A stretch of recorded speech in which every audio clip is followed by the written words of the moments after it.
the churches have misled us over the years. No, they have not told us the truth in that sinning is sinking in negativity. Right? The word sin is taken from the Latin word sonsantis. Sinning is not having sex before marriage or outside of marriage, for example. That's not sin. That's trivial. That's of no consequence. I mean, David, who wrote the Psalms, was having an affair with a man's wife, and sent him off to fight the war, and he died. Right? Yet David not only wrote the Psalms, but he had Solomon, the man with the greatest wisdom in the world. Right? The sovereignty of God, Christians would say.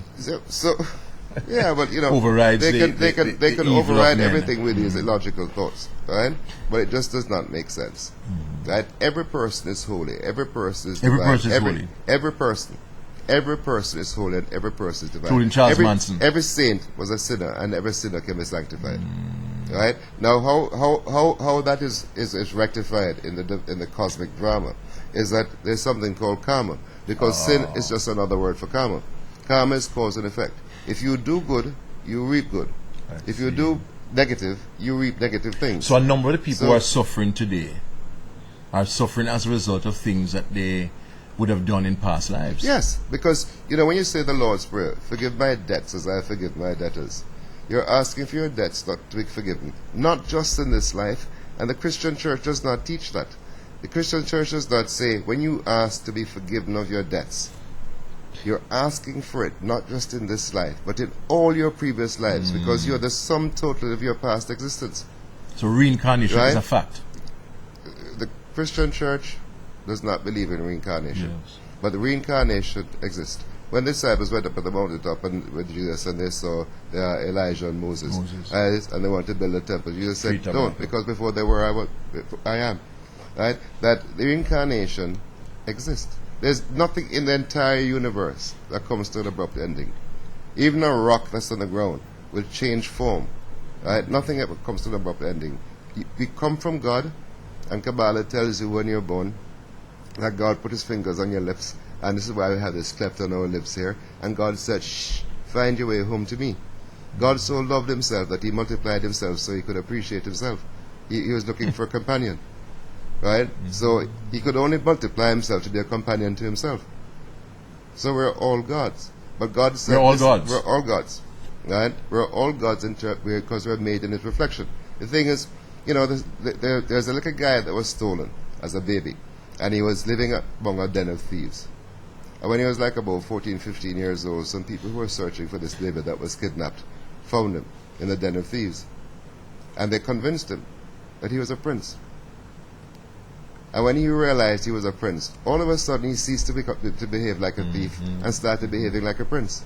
Because once you realize who you are, then you start becoming. So the churches need to stop telling us that we are sinners. But the church. Perhaps we would behave better. Perhaps we would have less wickedness in the world if people were taught. I have known the truth. If they were taught the truth that there is karma, that if you do good, you reap good. If you do bad, you reap bad. Right? But they're not teaching education. They're not teaching. They're teaching us that, listen, everything is interrelated. Religion and science and philosophy and daily life, esoteric knowledge, there's no inspiration. It is all intertwined and interwound as one holistic experience called monism. It's what Jesus taught.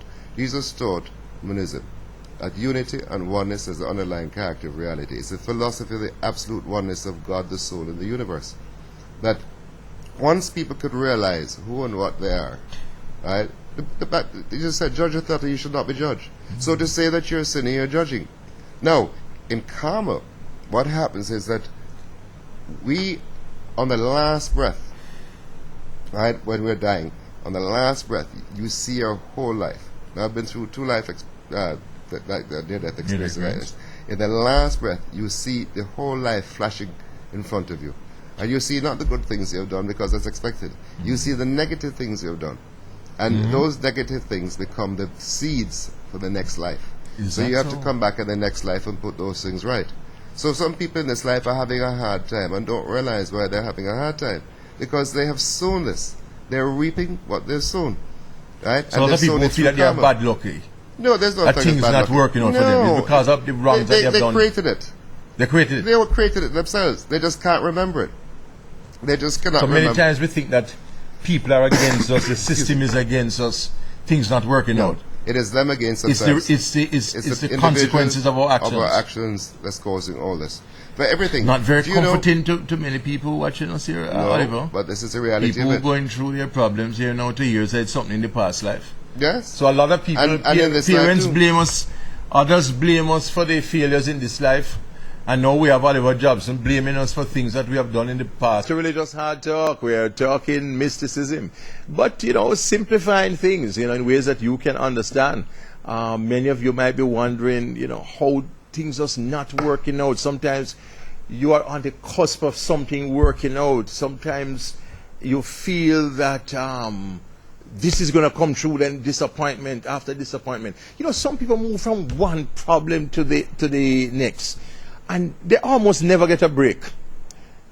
The view of some who hold to the karmic principle, what we reap, we sow, and many of us apply that only to this life. But if indeed, as the Eastern mystics say, we have many lives, that we were here before, so some things that we did in the past life, we have to pay for them, we have to work them off. The karmic law has to be met. It can't be repented away or forgiven away. The karmic law has to be kept, and the books have to be balanced. Right, Oliver? Exactly. You're being negative, you're being realistic. Man is born with a blank mind. When we're born, we have a blank mind. Right? As soon as thinking, feeling, and acting start, there begins the step on tarnishing the mind. Right? So what happens from there is that we build up, we get, like I explained in my book, a whole chapter called Self-Confidence, the birth of the ego. We start getting self-confident, we start learning the ways of life, and we start acting. What happens when we're not given a spiritual, this is where Christianity and all the religions come in handy, in that at least they teach some basics of morality and humanity. Right? So we learn that we're a brother's keeper, do no harm to others. So religion is teaching good things, right? It's just that they give us half truth and not the whole truth, right? And where we start building up negative karma, right? Sometimes in life, it's not just a negative karma we build up here, but in previous lives. What has to happen in our prayers and in our meditation is that you have to ask for forgiveness. Just like it says in the Lord's Prayer. The Lord's Prayer is a story. But in the Eastern, and you are the expert here, in Eastern thought, it is not a matter of asking for forgiveness and then the past is just wiped out.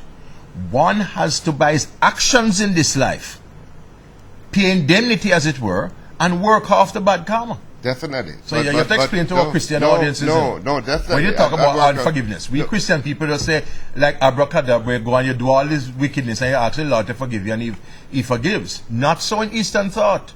No, but there are things you have to do. Works. No, I totally agree, and you're totally right. But if one is sincere enough, if one repents enough, if one is consistent in their repentance. Oh, you mean change? If one changes. If one is changing. You're changing, right, you transform. And is going that's what you mean. Transformation. Yes. Transformation. Like I have a chapter in the book again on the steps of transformation. Once one is sincere about that change, and about changing their life radically, and they ask for grace, then God can and does grant grace. Not everybody gets it, but it depends. Grace where something is absolved and just rubbed out, completely eliminated. That is why in the Lord's Prayer, right, you say, "Forgive my debts, as I wish to have my debtors forgiven." You see, you're mixing. You're holding on to a lot of the Christian thing in the mysticism. No, because you have to understand. You have to understand how it works. That for you to have your sins forgiven, for you to be forgiven, you have to also forgive. You can't hold grudges, hard feelings, resentment, right? Bad face, bad mouth, right, against people, because all those are sins, right? You have to change radically and go through that transformation and be serious about it in order to be absolved through the grace of divine. Tell us about Sai Baba, Oliver. Who's this man, Sai Baba? What are his teachings? Yeah, just All about right. Sai Baba. Sai Baba's teachings are very similar to the teachings of Jesus Christ. In the book, every chapter starts with a prologue and an epilogue on Sai Baba's teachings, as it pertains to that specific chapter. Sai Baba is 84. He's going to be 84 years old this year. Yes. He has performed every miracle Jesus Christ has performed and more. Tell us about some of the miracles that Sai Baba has performed. Here's one of the miracles. We're talking about forgiveness. This little kid, about 5 years old, had their chain stolen in India, ripped off the neck. But the kid, like a child, knew who the thief was. And so the thief blinded the child, and the parents took him to Sai Baba and asked Sai Baba to heal him. And Sai Baba said, when the little kid gets a bit older, if he's repentant, he could get his sight back. But if you could see his past life, then you'll understand, right, that he's only reaping the seeds of what he has sown. So for him to be healed, he has to be repentant. Sai Baba is driving on the road. The driver is driving him, right, on the road. Because Sai Baba, he wears a robe, and he's always barefooted. He never wears shoes, right, up to this day. And Sai Baba is being driven, and he tells the driver, hey, look out, don't run over that snake. But it was too late, so the driver ran over the snake. When they got to the destination, which is another ashram, right, Sai Baba called the driver, took him into his room, took off his robe, turned his back, and said, what do you see? The driver says, Swami, because he likes to be called Swami, which means teacher. I see the imprint of the car wheel in your back. He said, you know how that happened? He said, I had to lay down so the snake would not be crushed, and you ran over my back. Now, the driver didn't say anything because the driver knows the miracles that Sai Baba does. Sai Baba was in the vehicle, he never left the vehicle. He was in the vehicle, but the imprint of the wheel was on his back. I've heard remarkable stories of people being transported from one country to the next. Of someone saying to Sai Baba, you know, today is my anniversary, and my wife is at home. How that story goes? You know that story? Of course. I was about 3 years ago. I was in India, and Sai Baba, I was having a chat with some Australians, right, who in fact were neighbors, right, yes. And the story goes that Sai Baba, when he interviews people, he interviews maybe a maximum of 29, 30 people at one time because the interview room is small. So when the people were coming, and this man had come in, and he said to the man, you have to go back home. Yes. Your wife is ill. So the man said, okay, Swami, after this interview I'll go back home. However, when everybody sat down, Sai Baba turned around, stuck out his hand, and there appeared a video of the world rotating. And then it zoomed down to the continent of Australia. Then it zoomed down to the city. And then you got the feeling as if you're flying over the city, a bird's eye view. And as he's going over there, it turns up into a premises, and the man, into a driveway, and the man said, Swami, that's my home. And Sai Baba brought the image of the home, the image of it, against the wall. And he said to the man, he says, you come here now. And jokingly he said, they have fax, I fax you home. Right? And the man came up and he said to the man, walk through the door. Yes. Right? And the man walked through the door. So he walked through the door, and Sai Baba continued interviewing everybody. And when he was finished interviewing them, right, and everybody left, his friends, his 3 or 4 friends who came with him from Australia on the pilgrimage, were out there waiting for the man. So everybody said, don't. Sai Baba sent him home. Gone right? So they said that's impossible. Sai Baba couldn't have sent him home because we have been waiting here. There's only one entrance, same exit, right? And he didn't pass here. So after waiting for a while, they realized he wasn't coming out. So they went to the village and they picked up the phone, right? Or they went to the reception area, picked up the phone, and called the man's house, and he answered the phone. So they said, where are you? He said, well, you just called at my house in Australia. They said, how did you get there? The man said, well, when I walked through the door on the wall, I was walking through my front door, at home. Walk through the wall. So he said to the guys, he said, guys, do me a favor. When you're coming home, please bring my suitcase to me. When he hung up the phone, now the Australian couple that were there, right? The husband is the managing director of a pharmaceutical company in Europe, and the wife is Australian. They are a close neighbor and they're familiar with the case, right? And they said, Oliver, that's not where it ends. When he hung up the phone, he forgot to ask his friends to go to the reception area and have the passport taken out the safe. And when he looked down, his passport, right, and ticket was in his pocket because Sai Baba transported it instantly, right, into his pocket. Even with the passport. Yeah. The sad thing is that his wife died, and had Sai Baba not sent him home, he would have missed the opportunity of seeing his wife. And this is just one of the multiplicity of miracles. Sai Baba. Sai Baba is giving a discourse, and there's so many discourses on Sai Baba that when you go to the ashram onto the website, right, and you look up his discourses. I mean, he's 84 years old, and for the past 50 years, right, he has been giving discourses on average, sometimes five days a week. So there are dozens and dozens of discourses. And Sai Baba was raised the dead also. Yes. But let me finish giving about the discourses. Let's take the break at this point. If you believe that dramatic miracles are limited to Pentecostal and charismatic Christians, you must hear about the miracles ascribed to this avatar, reincarnation of, well, God in the flesh, Sai Baba, a follower of Sai Baba, Oliver Jobson, a mystic, is telling us about this man. About the miracles. You yourself have seen Sai Baba. You have gone to Sai Baba's ashram.